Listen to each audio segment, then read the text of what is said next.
This is my instant match reaction to Minnesota United 1, Houston Dynamo 0. This is the May 5th, 25th game, Memorial Day weekend. And I felt real good going into the game. I know that. It was a beautiful day out, let me tell you. It was beautiful. The sun was out and everything, and you could just tell it was a good day for some footy. And when I first saw the lineup, actually, I was a bit nervous seeing Dotson in there. He had played very well against Berlin on Wednesday, but with Calvo being traded about a month ago now, actually, we had been looking for a left back. Miguel had came in and played a couple games at left back. He's very versatile, Miguel. But Dotson came in and he slotted in perfectly. I thought we played really well. The first 20 minutes, we looked like we should have been up 2-0 early. We had a great run by Finley and Montier. Montier and Finley were just tearing up that right side. Montier has been an absolute beast since he's came to the MLS. But that first 20 minutes, we were just dominating, and Darwin hits the post earlier, but I think it was in like the 10th, 7th minute, something real early from a nice cutback pass from Finley, and Darwin hits the post, and you think, man, we really should be up 1-0 right there, and you're really hoping that doesn't come back to bite you. But go on, and we should have scored another goal. I think Gregus had a wide open header, absolute wide open header.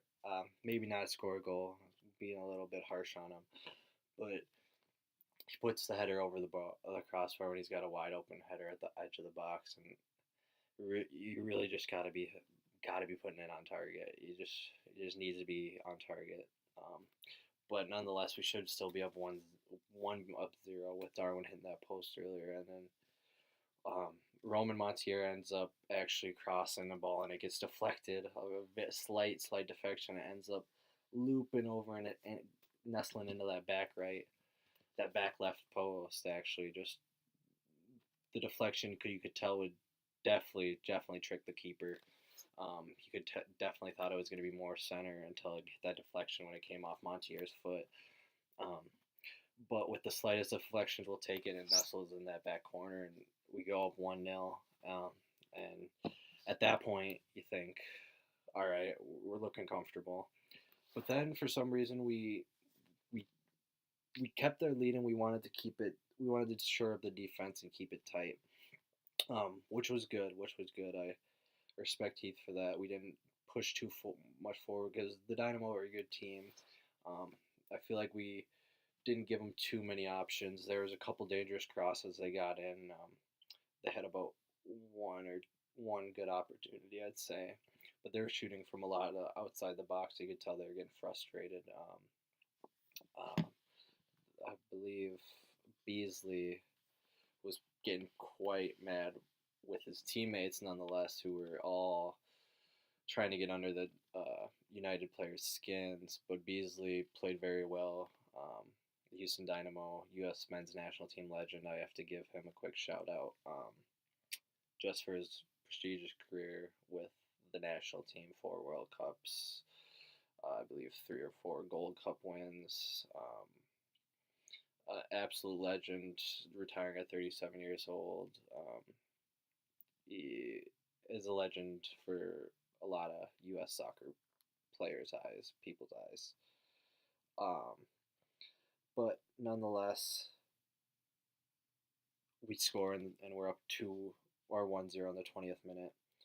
We go into right before half, and Darwin's complaining most of the night with these high challenges, and on these flick throughs, he's getting taken out.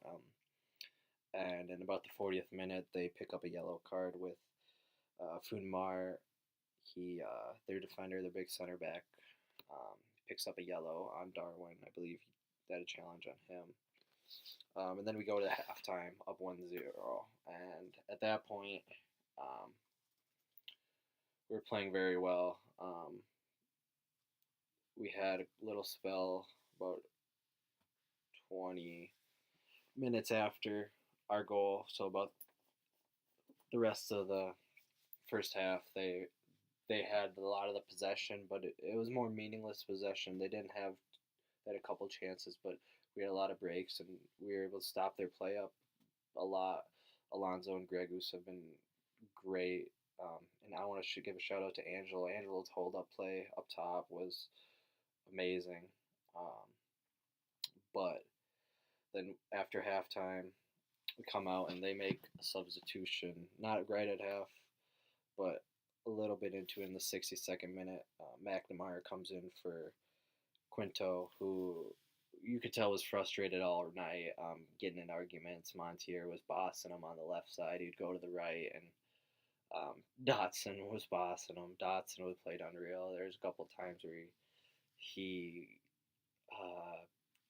was caught out, but he always would make up for his own mistakes. A couple times towards the end, I'd say there was one time where he got beat, but he was able to recover and only force a corner, which, as a rookie making your MLS start, I can pick out one or two times where you should have been there and you're able to recover and make up for your own mistakes. I think he played great, but McNamara comes in and we he pretty much did nothing. Passed the ball around.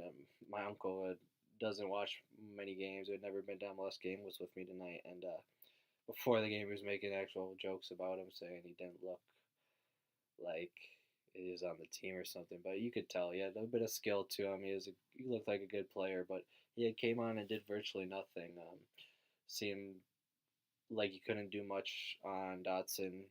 Um, couldn't he just pass the ball. He was more of a passenger, I'd say.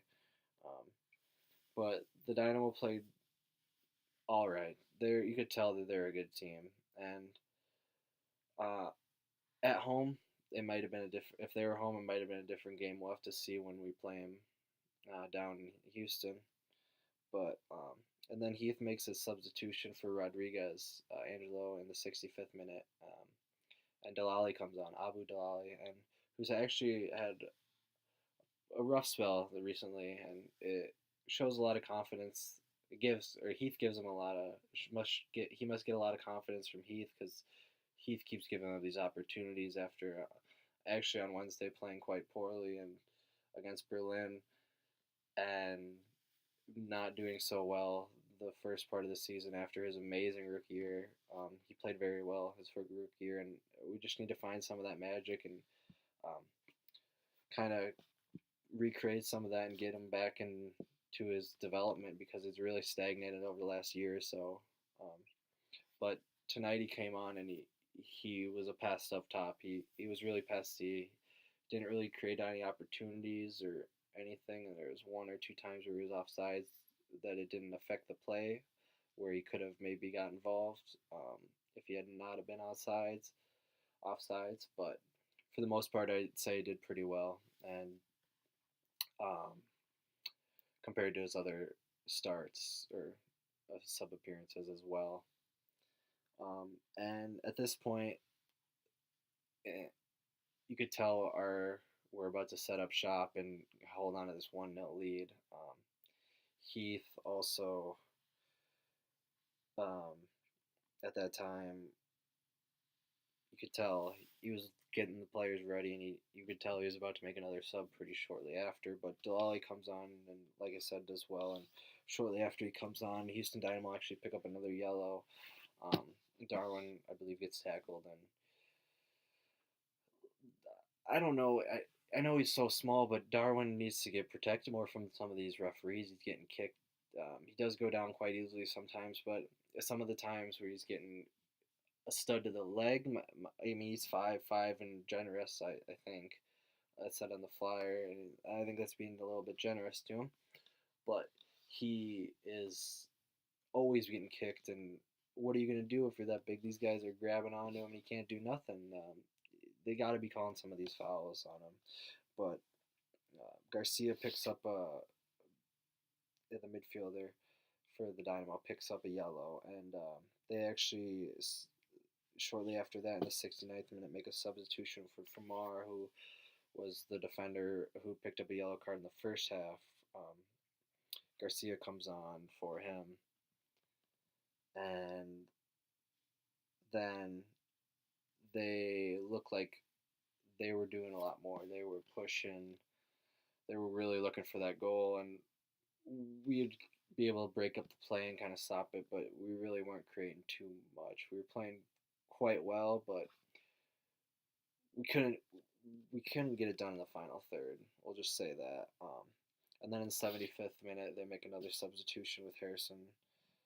Comes in for Martinez, their midfielder, their number 10, who was doing everything, a lot of their attack. He looked like a pretty lively player in my eyes.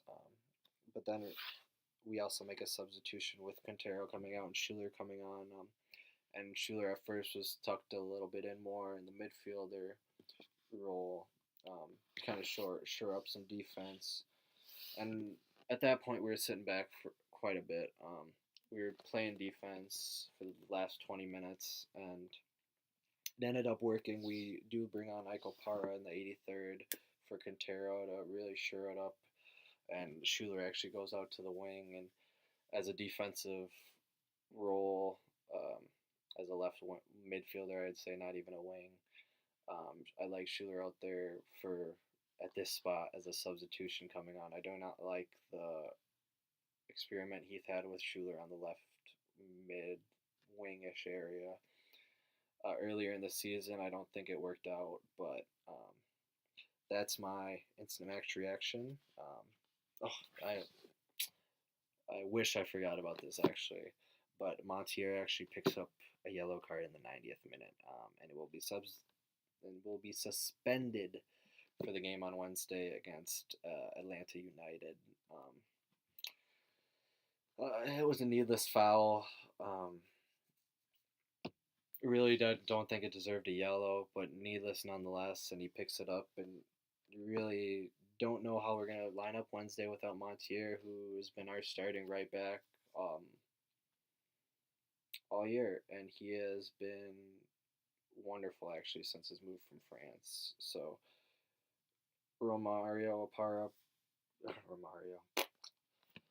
Roman Montier picks up a yellow card at the end and will be suspended. So after a 1-0 win like that, you can't be mad because we do move back into 5th place, behind the Dynamo, I believe. The Dynamo dropped down to 4th, and we're 2 points behind them. So it's a big win. But thanks for stopping by to my instant match reaction. As always, come on, you loons, and leave your comments below.